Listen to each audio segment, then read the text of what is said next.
sorry, excuse me.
There's also a statue of 3 soldiers looking at that wall and the names of all their fallen comrades.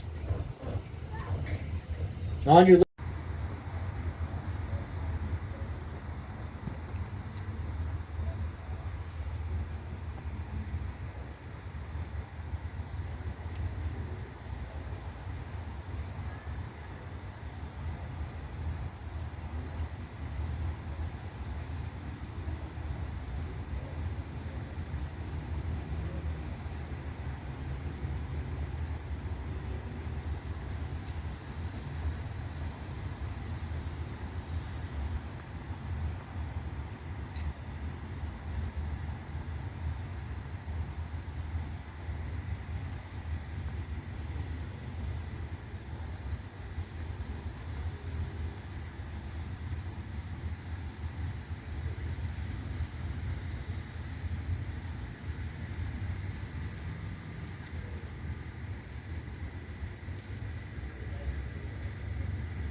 NAACP's first field secretary in his home state of Mississippi.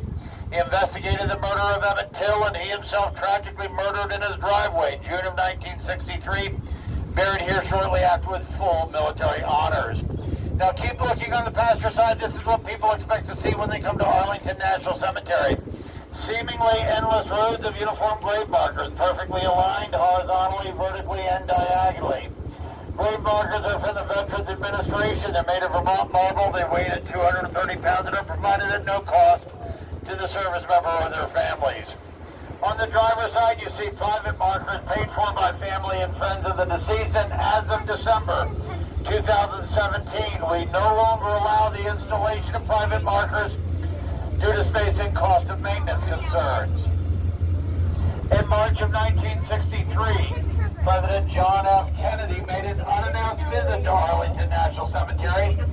He stood on the lawn in front of the Arlington House, looked out over the cemetery in the city of Washington, and in a low voice he was heard to say, "It's so beautiful I could stay here forever."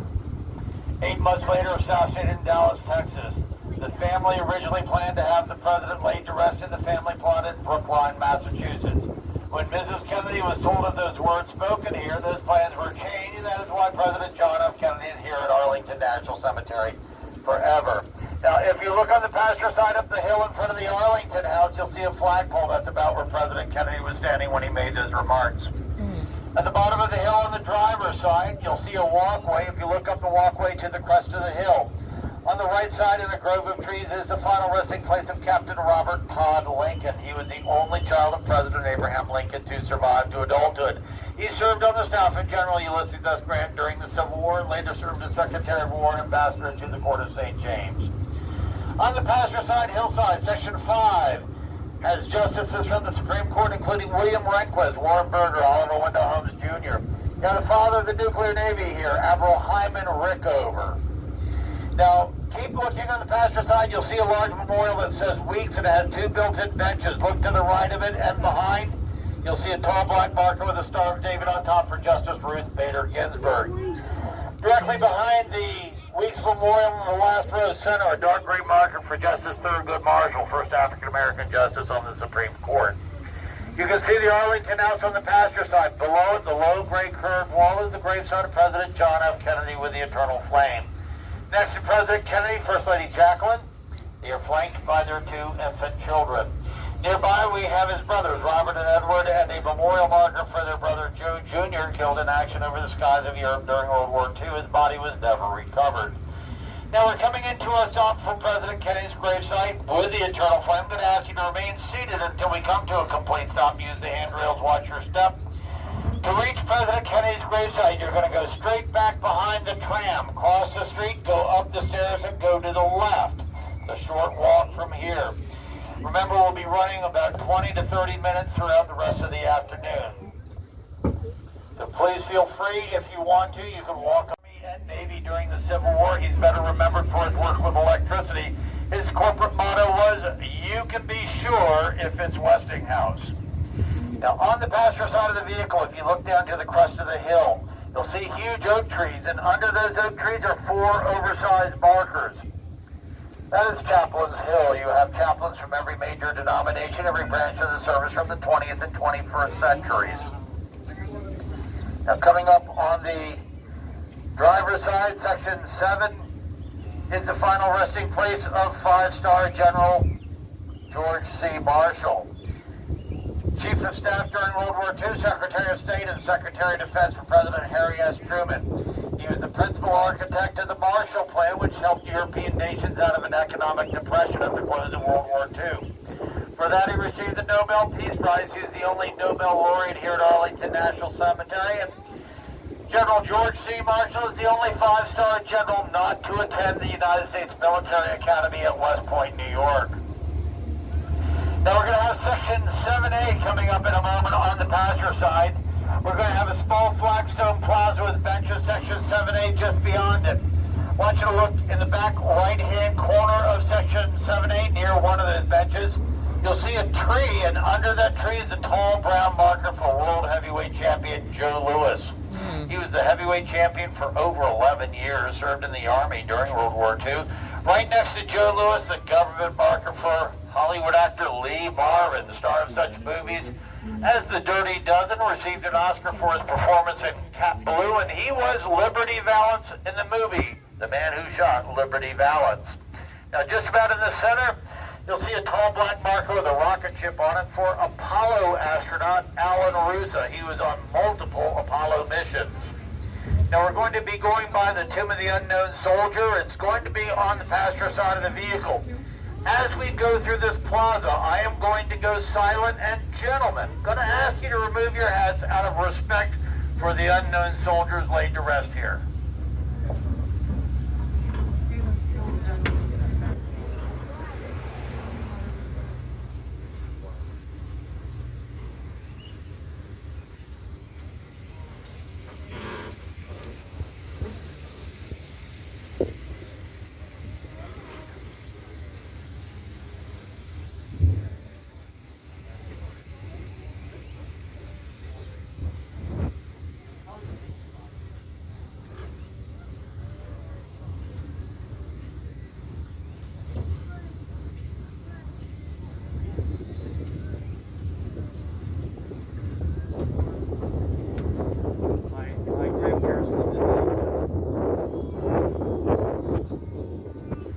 The Tomb of the Unknown is guarded 24 hours a day, 365 days a year by sentinels from the 3rd Infantry Regiment of the United States Army, also known as the Old Guard. It's been guarded continuously since the mid-1930s.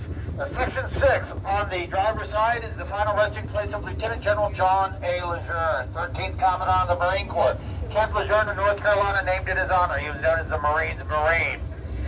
Section 35 on the passenger side, the final resting place of the 28th Commandant of the Marine Corps, General Paul P.X. Kelly, laid to rest here about 14 months ago. Now on the driver's side, 4 rows back, you'll see a tall black marker for Lieutenant Colonel Lee Archer. Tuskegee Airman, World War II ace, his exploits chronicled on the military channel showed Dogfight. Over the skies of Eastern Europe in October of 1944, Lieutenant Colonel Archer shot down 4 enemy aircraft in only 20 minutes. Said the first 3 were easy, getting that 4th one, not so easy. Now there are 3 unknowns in the Tomb of the Unknown. One from World War I, World War II, one from the Korean War. We did have one from Vietnam, however, through DNA analysis, he was identified as Lieutenant Michael Blassie.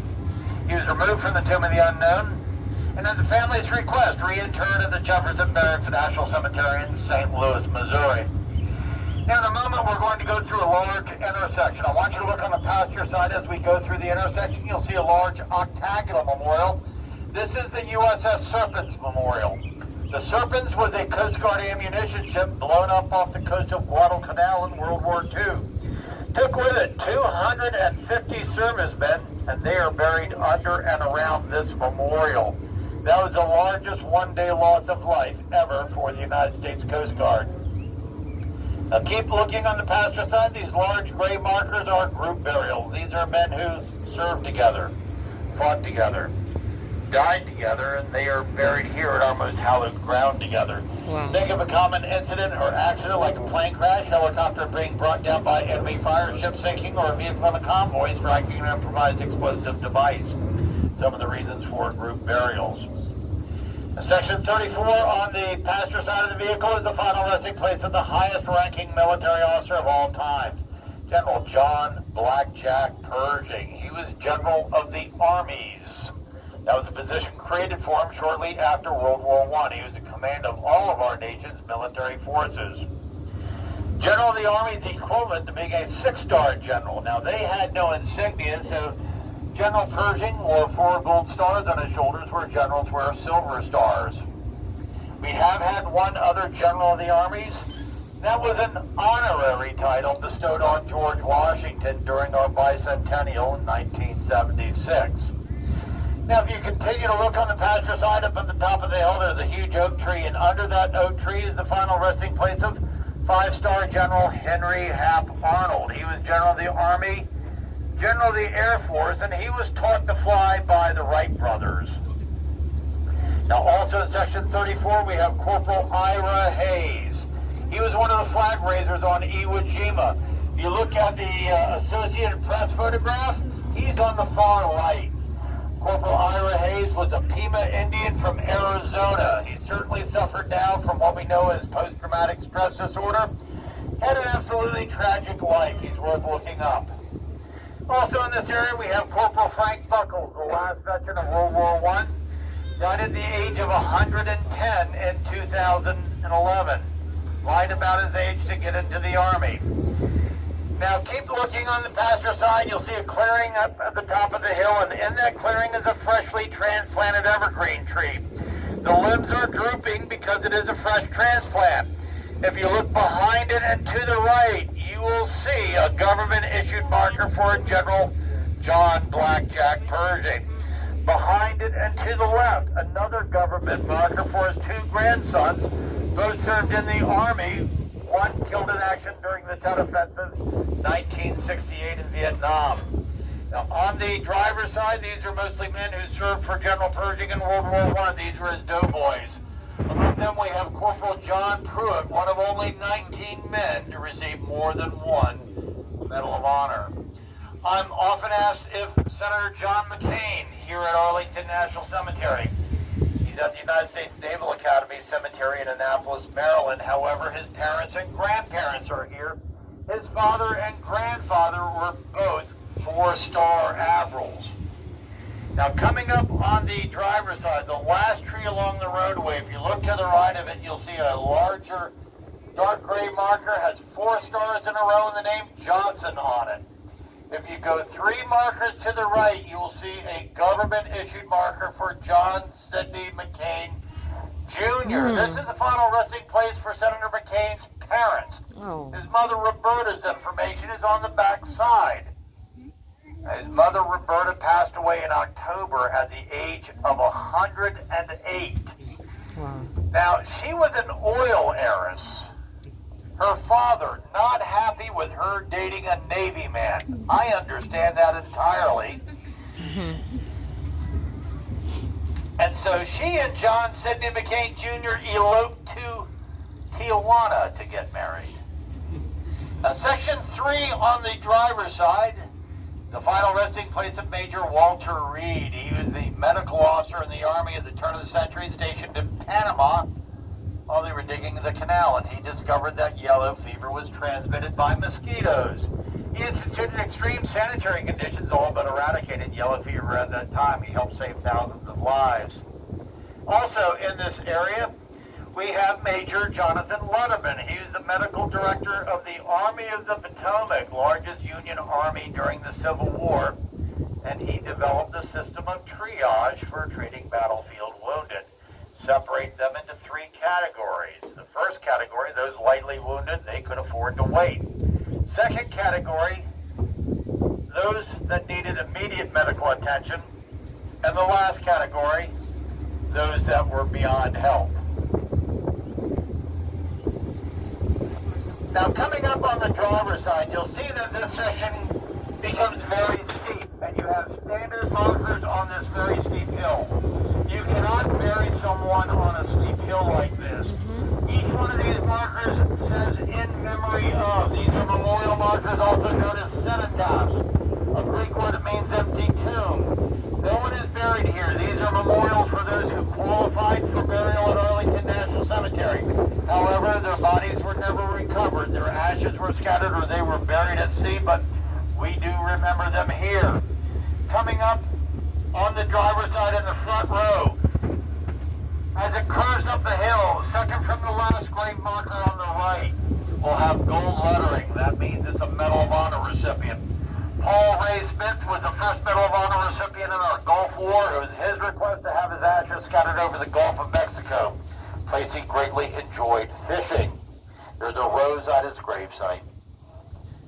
I think all the Medal of Honor recipients, there is a group that's trying to put a flower on each one of their grave markers, and we have well over 400 here. At the top of the hill, you'll see a tall cross with a circle. That's what's called a Presbyterian cross, and that is a memorial marker for Major Archie Butts. He was the military advisor to Presidents Theodore Roosevelt and William Howard Taft. And we have a memorial marker for him here because his remains were never recovered from the sinking of the Titanic. Wow. Section 35 on the passenger side is Senator and astronaut John Glenn, featured in the book and movie The Right Stuff. Also, on the passenger side, final resting place of Captain Charles Chick Burlingame. He was the pilot of American Airline Flight 77, commandeered by terrorists and flown into the side of the Pentagon on 9/11. He is here for his service as a naval aviator. Now, on the driver's side, coming up is the nurses section of Arlington Cemetery, predominantly, but not exclusively nurses. And on the driver's side, on the hillside, you'll see 4 cannons from the Spanish-American War. 2 Spanish cannons have a green patina. They had a range of about 400 yards. Black-painted American cannons had a range of about 15 miles. We fought that war with one arm tied behind our backs. Now, also on the driver's side, set off in the distance, the rear mast of the USS Maine. We have memorials for the Columbia and Challenger space shuttles here. And right along the roadway, the last large tree has a walkway on all sides of it. Directly behind it is the final resting place of Audie Murphy, the most decorated enlisted man of all time. Now, this is our stop for the Memorial Amphitheater, Tomb of the Unknown Soldier. The Tomb of the Unknown Soldier is on the far side of the amphitheater, so this walkway that curves away from us that has the porta-johns, that is how you'll reach the border from the United States and Canada at the beginning of World War I and World War II. Now, they were going to Canada not to avoid the draft, but to join the Canadian Armed Forces, because at that time, we were isolationists. We did not want to become involved in those wars, and we did not for years. Now, behind it, you can see the rear mast of the USS Maine. In 1898, we sailed the Maine, a battleship, into Havana Harbor to safeguard American interests during an uprising. Didn't work out too well. The Maine was blown up, started the Spanish-American War, the rallying cry, remember the Maine. To this day, we still don't know the origin of the explosion. In front of the mast are most of the casualties. 27 others laid to rest in Key West, Florida, the home port for the Maine. Section 13 on the passenger side of the vehicle has the highest concentration of Civil War combatants. We have about 16,000 in this one section. The Arlington National Cemetery is 639 acres carved out of what was once an 1,100-acre plantation owned by George Washington Parke Custis. He was the grandson of Martha Washington and her first husband, and he was raised by George and Martha Washington as their own son from the age of 6 months old on. George Washington Parke Custis lived here with his wife, Mary Lee Fitzhugh, and their only child to survive to adulthood, their daughter, Mariana. She married a distant cousin, a young Army officer by the name of Robert E. Lee. This was Robert E. Lee's home for about 30 years. In the spring of 1861, with the Civil War starting up, this property was seized by the federal government for its strategic importance overlooking the city of Washington, and no Lee would ever live here again. Throughout the Civil War, the federal government was always running short on space to bury their war dead, and so the Quartermaster General of the United States Army, Brigadier General Montgomery C. Meigs, requisitioned 200 acres of land from this estate to be used as an Army cemetery. They started burying soldiers here in May of 1864. Now, if you look on the driver's side outside the cemetery is Joint Base Fort Myer Henderson Hall. This is the only Joint Army base Marine camp in the country. Fort Myer has been home to many of our Army's most notable leaders, including Generals John Blackjack Pershing, George C. Marshall, Dwight D. Eisenhower, Omar Bradley, Douglas MacArthur, and George S. Patton, just to name a few. I'm going to have you look straight ahead of us, right along the roadway on the driver's side. You'll see a tree that's right on the curb, and that large tree is swallowing up a grave marker. And as we go by, if you look backwards, you'll see that on the far side, that tree is bumping out of the trunk where it's already consumed a grave marker. You'll see a small sliver of marble if you look long enough. And in front of the tree, they have put a plaque for the soldier whose grave marker is now completely enveloped by that tree.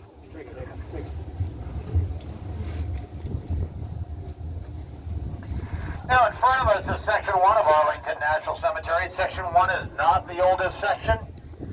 However, it does have lots of unique grave markers. Many of these came in before the turn of the century when they started imposing restrictions. We do have lots of notables here. We have, among those notables, the founder of Arlington National Cemetery and Quartermaster General of the Army during the Civil War, Brigadier General Montgomery C. Meigs. We're going to have you look about 5 or 6 rows back, and in a moment you'll see a large white sarcophagus for General and Mrs. Meigs. Wife Louisa laid to rest with him. In front of that large white sarcophagus that looks like a coffin is a green granite memorial with a reclining bronze figure on top for their son John, killed in the Shenandoah Valley during the Civil War, October of 1864. Now it's going to be even with me right about now. I'm also going to have you look 2 rows back. In a moment, you'll see a granite memorial with a bronze plaque on front for Major General Abner Doubleday. He is often credited with inventing the game of baseball. He never invented it. He never claimed to invent it, but he did have a wonderful Civil War career. Now, on the passenger side of the vehicle, an equestrian memorial for Major General Philip Kearny. As we go by, you'll see he's missing his left arm. Lost his left arm in the Mexican War, Battle of Churubusco. Lost his life in the Civil War, Battle of Chantilly. That was only about 17 miles from here. Tanner Amphitheater dedicated in the 1870s. Next to it, set back among the hedges, the tomb of the Civil War unknowns. Under this sarcophagus, the remains of over 2,100 unknown Civil War casualties gathered from battlefields in Northern Virginia, about 1,800 gathered from the battlefields of 1st and 2nd Manassas. Now we're coming into our stop for the Arlington House. Again, the Arlington House is closed for COVID restrictions. However, the grounds are open.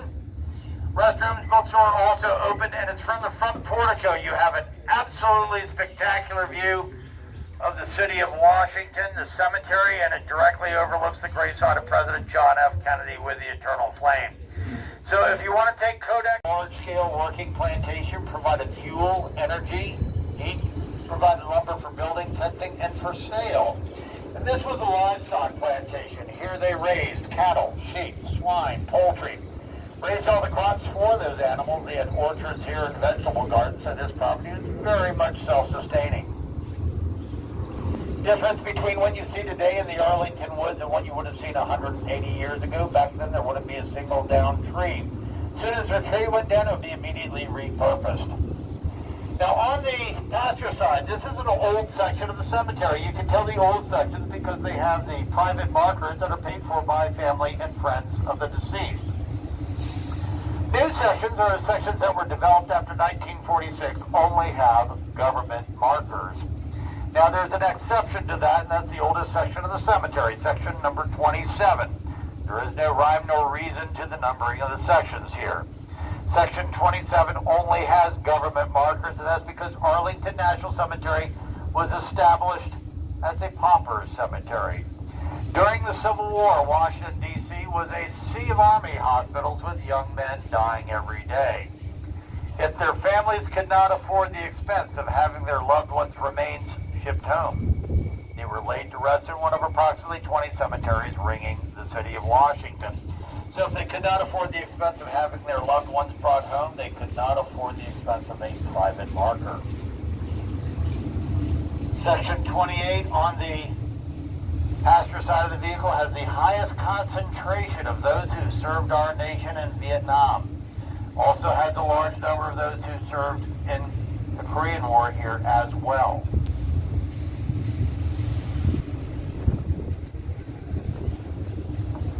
Now on the driver's side is the Millennium section of the cemetery. This is the newest section, dedicated in September of 2018, and it provides us approximately 28,000 in and above ground locations for cremated remains. Now laid to rest in the Millennium section in January of 2019 was Gunnery Sergeant R. Lee Ermey. He portrayed the drill instructor in the movie Full Metal Jackets. He was in a number of other movies, including Mississippi Burning. He played the mayor. And he was the star of several reality TV shows.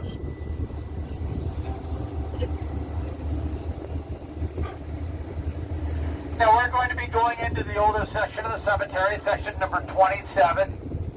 It'll be on both sides of our vehicle.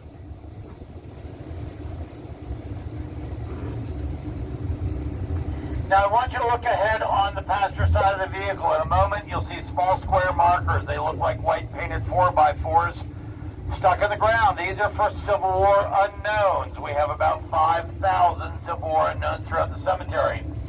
Back then soldiers were not required to carry identification, and dog tags would not be issued by the government until World War I. Now, principally on the driver's side, these are grave sites of former slaves that came here after the Civil War to live and learn in a freedmen's village set up here to help them acclimate to life in a free society. Think about this for a moment. These men and women laid to rest here were born into slavery, emancipated through the blood of the Civil War, and they're laid to rest here in our most hallowed ground. And if you look backwards, you'll see under their names the one word they probably never thought would be associated with them, and that is the word citizen. Wow. Now, in a moment, coming up on the driver's side is going to be a site that my good friend here, Greg, thinks that everyone should see. There's going to be a small tree right along the road, the wall here. I want you to look at the road markers that's adjacent to that tree, and in particular, the third marker from the tree is the final resting place of Abraham Lincoln, third marker from the tree. Well, not our 16th president. He's in Springfield, Illinois. That is a former slave that took the name of the great emancipator as a tribute. Oh. It was not unusual for slaves, after receiving their freedom, to change their names, hence changing their identity. Now we have markers with the initials USCT. Here it stands for United States Colored Troops. Most famous colored regiment of the Civil War, probably the 54th Massachusetts, immortalized in the movie Glory. Denzel Washington, Morgan Freeman, and Matthew Broderick. We do have members of the 54th laid to rest here. One of them a Medal of Honor recipient. Now we're going to go down a small hill in a moment. Why don't you look on the passenger side of the vehicle? These are the very first burials here at Arlington National Cemetery. Why don't you look for the row at the bottom of the hill that's just before clearing? And if you look about halfway up that row, you'll see one of those small square markers for an unknown.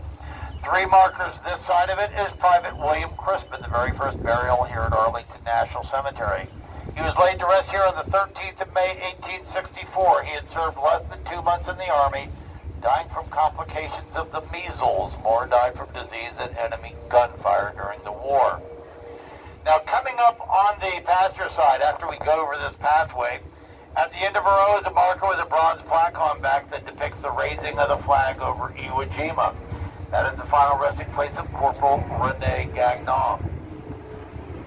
So the image of the flag being raised on Iwo Jima was actually the second flag raised atop Mount Surabati that day. The first flag, way too small to be seen across the island, so the Marine commander ordered Corporal Rene Gagnon to bring a larger flag up to the summit so everyone all over could see the Marines had taken the high ground. Now keep looking on the passenger side down the seemingly endless rows of uniform grave markers, perfectly aligned, horizontally, vertically, and diagonally. Want you to think back about 100 years ago to World War I. That was the first mechanized war, first use of chemical weapons, and very often after a battle, the ground would be so scarred, mostly from chlorine and mustard gas, that it would kill all the vegetation. Nothing would be growing. First thing to come back were small red poppies indigenous to Western Europe. In 1915, a Canadian Army doctor, Lieutenant Colonel John McCrae, was serving in Belgium when he heard that his best friend had been killed in action. The following day, he presided over his friend's funeral. Looked out upon the barren landscape and he saw poppies. It inspired him to write a poem today known as In Flanders Field, and that poem memorializes the poppy as a symbol of military sacrifice and rebirth that we recognize today. So on this Memorial Day weekend, if you see someone with a bouquet of poppies or maybe poppies in a lapel, you'll have a greater appreciation for the poppy as a symbol of military sacrifice. Now, President John F. Kennedy, not the only president laid to rest here. We also have our 27th President and 10th Chief Justice of the United States Supreme Court, William Howard Taft, laid to rest here with his wife, First Lady Helen Taft. Now, President Taft remembered for 2 things that have absolutely nothing to do with his professional career. He's remembered for throwing out the very first ceremonial pitch in a baseball game, and he's also remembered for establishing the tradition of the 7th inning stretch. His wife Helen, largely responsible for the Japanese cherry blossom trees around the National Mall and the tidal basin. As we turn, if you look on the passenger side up the hill in front of the tall trees, you'll see a granite obelisk for President and Mrs. Taft.